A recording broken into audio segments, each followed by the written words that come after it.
Hello there. Let's see who's in here. Maybe it's just me and the cat. But if so, that's okay. Let's see what we should see.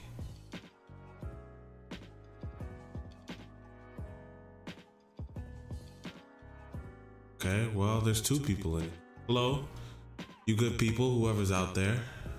Happy Saturday night. It has been quite an interesting week over here for me, and I think for all of us. Definitely a couple of highlights. The whole Star Wars theory, Lucasfilm, copyright claim, that was very, very interesting. I did a little bit of a parody. Was supposed to be talking like some old Chicago guy. Was out in traffic, beat street interview type thing. That was that was really, really fun. But some people got hurt in a bunch, but that's okay. I'm glad that that was able to be rectified, just because well, the timing was just so hilarious. I could, especially since Lucasfilm and presumably Disney already knew about the Vader fan film, and it's been out for a few weeks. So for it to have a copyright claim seemed kind of funny. For it to be released a couple days later. So I already gave my thoughts on that from the viewpoint of power, since that is a series that we do here. Very interesting when you have books and methods like see how they are applied in real life. Whether you want to believe it or not, it's up to you, so long as you have the tools. That's one. Let's see who else is. I mean, well, there's there's two people in here, but who they are, anyone's guess. So hello out there. Okay, so that happened this week. That was pretty big. Let me look at my list here and see what exactly we have to talk about. Matter of fact, let me just get closer to my mic.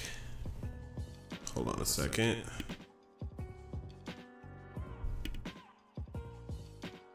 Okay.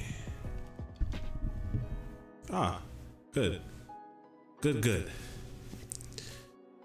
So the title of this stream is called Dark Disciples, Quinlan Vos, and Rey. And we're going to talk about the fact that I've been reading Dark Disciples. I have told you guys that I was going to make a concerted effort to really catch up, I guess, on our new expanded universe and see what great stories and lore there is out there. If you don't know Dark Disciples, it's actually Dark Disciple by Christy Golden, and it is a book that's based in the Clone War era. It was actually an episode of the Clone cartoon series, which I believe was written by George Lucas's daughter. Could be wrong on that, please correct me. And so it's a very entertaining book thus far. Very entertaining book. It focuses almost exclusively on Quinlan Vos and Asajj Ventress. It's nice to see Asajj Ventress and her character delved into. I think that the Clone Wars did a pretty good job of fleshing her out, but it's still nice. It's still nice. It's not quite adult themed, but I would say that it's more so a book for adults because it explores the nature of Quinlan and Asajj's romantic relationship, which is very interesting. One thing that I've been looking for in this book is how they would deal with the Jedi philosophies, and mind you, I'm only halfway through, but it would seem that they the author, at least in this book, is not so much concerned on Jedi philosophies. They're more concerned on what happens when a Jedi, or the Jedi in general, abandon their philosophies. Quinlan Vos is here with a romantic relationship with Asajj Ventress, who is his enemy, make no mistake, but he's undercover trying to kill Count Dooku, and it's all this gray stuff. And to be honest, I think that the book is written with the intention, a lot of gray area, but it's really not that gray. It doesn't take much for Quinlan Vos to embrace the dark side of the Force. That being said, I think it's a fun read. I'm only about halfway through it so far. There are a couple things that, as with anything, I'm just kind of nitpicky about. The only glaring thing I can think of is that they were referring to Asajj Ventress as Count Dooku's Sith apprentice. Can't say for sure. I don't remember in the Clone Wars if they ever... I mean, we all know that she's not a Sith. So I'm trying to She was intentional perspective of it. But to my memory, they never referred to her as a Sith apprentice. And in Clone Wars 2003, they even played on that notion. When Asajj Ventress had the green and blue lightsabers and she was trying to fight Count Dooku, and she was like, "For I am Sith." And then Count Dooku started laughing at her.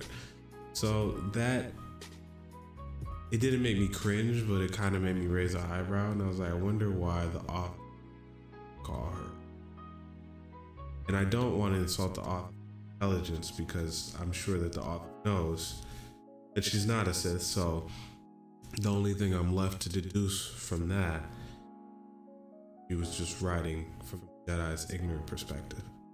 Anyway, it's a very enjoyable read thus far. It's a very enjoyable read. Quinlan Vos is definitely one, I don't know if he's one of my favorite Jedi, but to read about his adventures. Public Comics, he got this is when he got a lot of shine. Him and his adventures. Can't remember the name of those assassins that were Force sensitive, that have the prosthetic things come out of their nose, and they would suck the life energy out of people, kill them. They were always assassins. I can't remember. And Quinlan Vos always used to deal with them. Anyway, it's nice to Quinlan Vos in this book. And power of psychometry. Psychometry, the ability to learn about the history or just by touching said object. I really do enjoy that. Yeah, I really do enjoy that. I think that it's really cool when you are able to see Force abilities demonstrated beyond a disturbance in the Force, pushing, running super fast, Force lightning, stuff like that. I really enjoy that. So psychometry is something that's interesting, and I've talked before. I heard somebody say, and this was in a Facebook Star Wars group, somebody said that in the Force Awakens novel, Rey touches the lightsaber, and the reason that she saw all of these events in the past and presumably the future was because she's psychometric, like Quinlan. And when they said that, I haven't read Force Awakens novel, but when this person said that, it just made all the sense in the world. I think that it's a red herring for, okay, the lightsaber and her having visions is a red herring for us to believe that she's somehow a Skywalker. And she's really not. it made a whole lot more sense for her to be psychometric and her to have spoken that Latin force. That made a lot of sense to me. However, if that is the case, I think something like probably the best if you say it on screen. Curious to know what you got. That's an important bit of information because it leads us in all the wrong places. Perhaps that's what they wanted to do.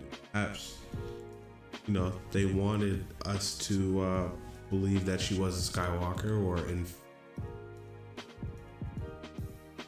would have been nice to been privy to that information. But he really out here, huh? Okay, so a couple of other things. So anyway, whether Rey is psychometric or not, I hope that her visions are explored more, or they come to a head. That would be really cool. Let's see, what else did I do? Oh, I went to go see Dragon Ball Super Broly, and I know we're Star Wars channel and all that, but that was such a treat. That was such a treat. You guys grew up watching Dragon Ball Z, and have zero connect. Just do yourself a favor and go see Broly. I think it's still in theater. Go tomorrow to the match. Take the kids, take your girl, take yourself. Just go see Broly. It was such a treat. It's the best that Dragon Ball has to offer. Opinion.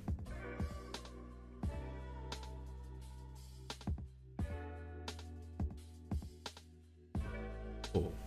So phase 2, halfway completed. By that I mean I have all camera equipment. Only thing I need to get my car. So to hopefully in the next 3 weeks, but it's coming, man. Coming. Cannot wait. Phase. Got a new lens. I got a 58mm telephoto lens for the iPhone. Incredible.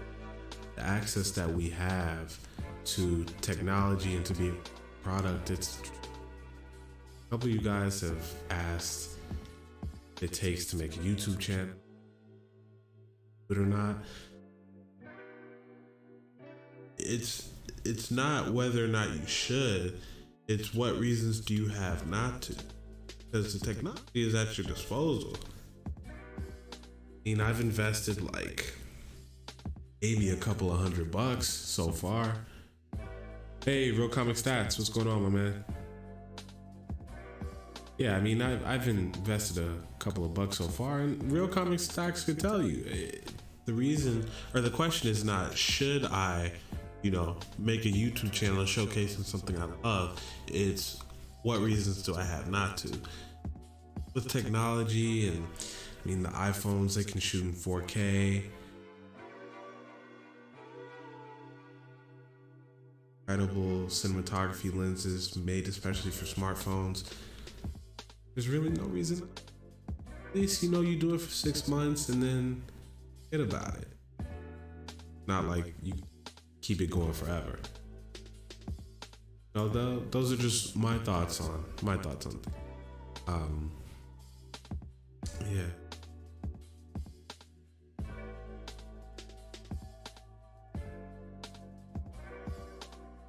Okay. Doesn't seem like it is. Okay. Anyway, I think this is gonna be a little bit of a shorter stream today, but that's all I really wanted to talk about. Phase 2 is 3 weeks. I got my lens all ready to shoot. Get costume. It truly is gonna be a treat. proper channel. I don't have one. And then I think something that that you tell your friends, and then really excited for Star Wars Celebration. Goal is somebody, a real low-key actor, Agent Callus or somebody like that. Get him on the stream for like a quick interview or something. That's what I really want to do, but we shall see what we shall. So yeah, that's really all I got. I hope you got a week.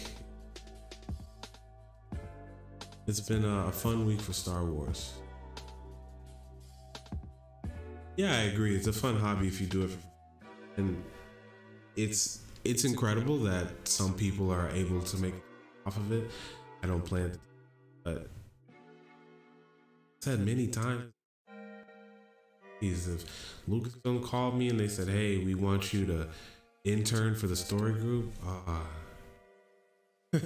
what a dream that would be. Just, you're basically just getting paid to sit and talk Star Wars. And so, I don't know, that's a dream.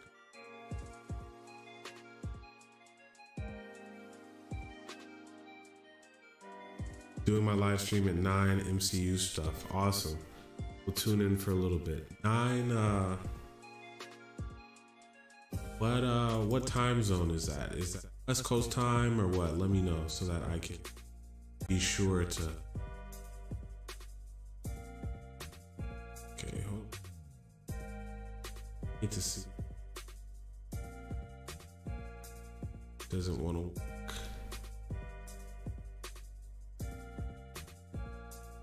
Very, very annoying.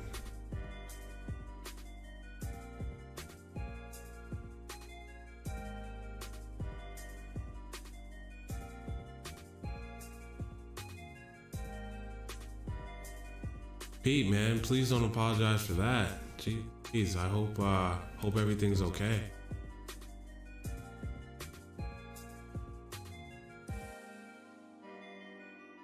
Okay, Central Time. That's 7 o'clock. Oh, that's in like 40 minutes. 42 minutes. Okay, awesome. Well, we're gonna end the stream in. Probably gonna end this. It's like 10 minutes here. Yeah, Pete, please don't ever apologize.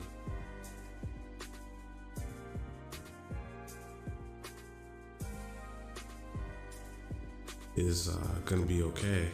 Turns out for the best. Comic Stacks, how are you feeling about not just in game, but what? I guess we can talk. It's us and then 3 or 4 ghost people. But anyway, how are you feeling about MCU?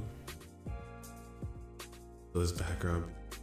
Yeah, man, that's the goal. It's just kind of like you come, sit back, bust open a brew.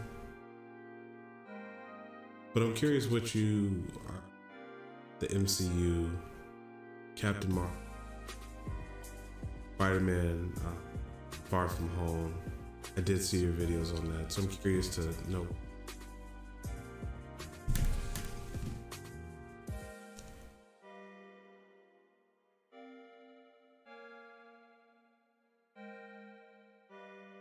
Curious. It still is not working.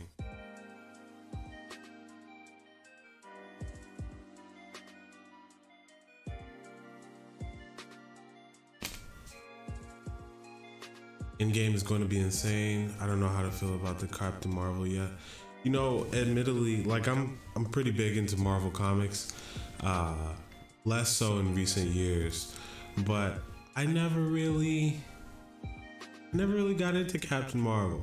And the hilarious thing is I love Shazam. But Captain Marvel I never really got into. Yeah, she's not an A-lister. And you know, it's funny, I recently went back and I read Civil War Part 2 because my dad has the original Civil War comic. And yeah, Civil War Part 2 was, I think, the most interested I've ever been in Captain Marvel. Hopefully this movie will inspire me to go comics.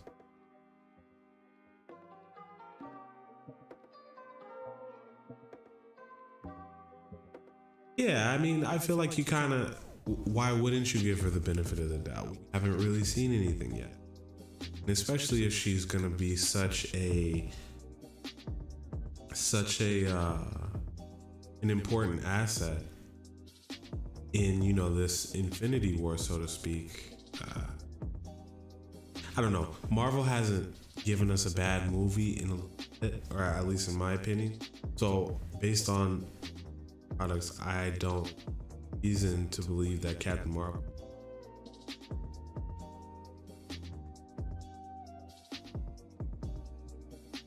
Pete says I can be here for a few minutes, so how's the stream tonight? Man, people must be out partying and stuff like that, because, you know, the stream is kind of intimate tonight. We'll say that, so it's fine. She is minor in Endgame. Let it be the original 6 finishing their stories. Yeah. Yeah, it seems like the Russo brothers are very cognizant storylines that they have and doing justice to those characters.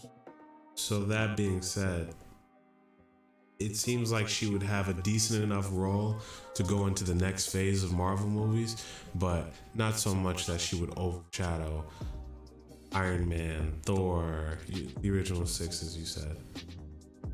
Yeah, man, I had to say intimate instead of lackluster. Gotta utilize different adjectives.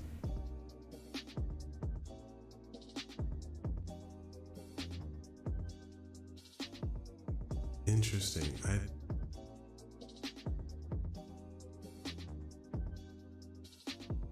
see the chat on the screen.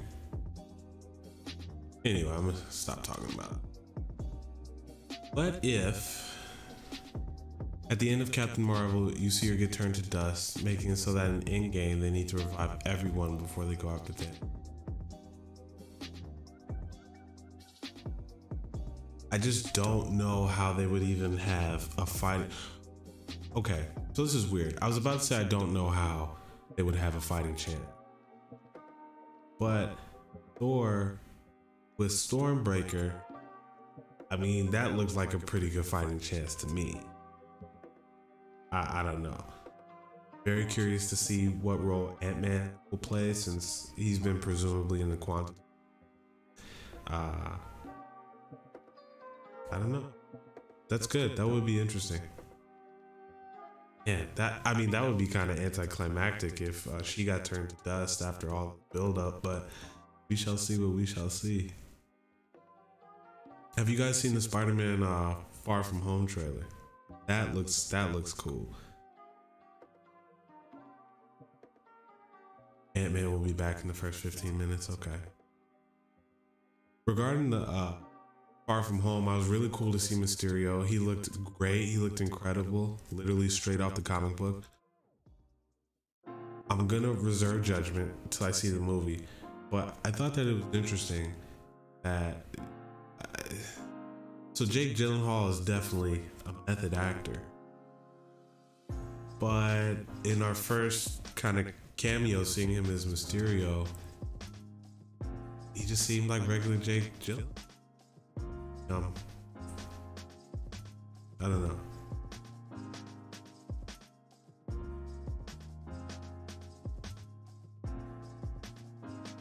Yeah, I think that's the timeline, Pete. I think Spider-Man does take place before Infinity War. Hacker, what's going on, my man? Because Spider-Man Homecoming, that took place right before Civil War. And in Infinity War, Spider-Man dust. So I think the logical conclusion, you're right, that it takes place before. Right after. So maybe the end of Far From Home. Oh, it actually starts moments after Endgame ends. Really? Ah, I didn't know that. What's the story behind that? Which is something I could probably easily Google, but I mean, comic map. Oh, that's what Kevin Feige said. Okay, well, I mean, their word is bond, so no reason to disagree with that. But if that's the case, let's say that they're not just like throwing some red herrings at us. If it does take place after Endgame, he also said that the title. Interesting. I do like when directors and producers lie to mislead fans. I just like it because I don't like spoilers and I want to be thoroughly surprised by what I see. Time travel alternating. Yeah, true. Very true. Yeah, Sony needs to just cough up the rights to the rest of the Spider-Verse because they need to do some kind of publishing distribution deal with Marvel and Disney, because Venom and Spider-Man, they just have to share a movie. Venom, the movie itself, I thought the script was bad and the script was corny, but I thought that the characters did a good job they were given.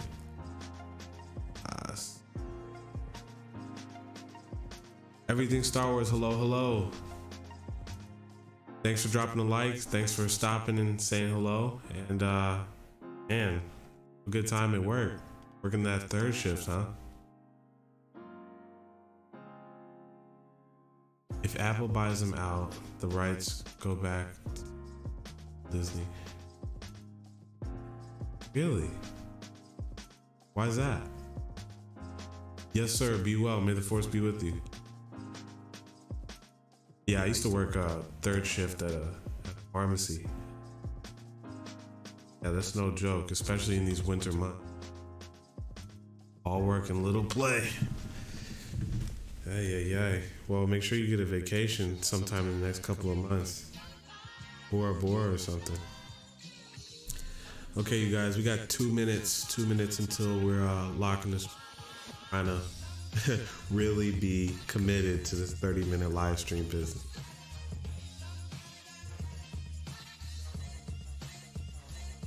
Next time I can see, I don't know, the live streams are just going to be drastically different. They'll actually be live streams on camera and this and that, so I'm very, very excited.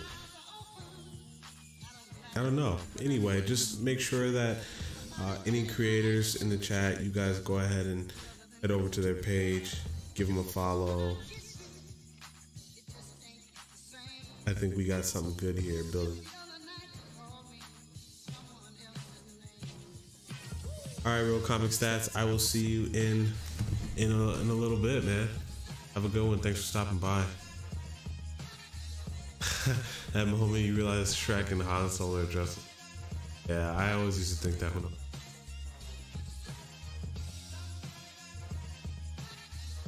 Some Star Wars things are weird, like Han shooting Greedo first, this and that. I never was concerned with that when I was younger, and when I got older and Lucas changed it / officially confirmed that Han shot him first, it didn't bother me. That didn't alter his character for me. I always saw him as like a gunslinger and in a way morally ambiguous. I mean, he was a good guy, but he did some bad stuff. I mean, this life is about it. I don't know, but anyway, thank you guys for coming to this quick live stream. Yeah, I appreciate it. With you, make sure to tell your friends, come over, like, subscribe. Everybody who's here, all 6 of you guys, thank you for dropping in a couple of days with 8. 48 law. So that'll be really fun. I'm having a real good time this, and I think I got the voice down. You guys have a good night. Pete, take care, man. Stress too much and be with family. Anyway, may the force be with you guys.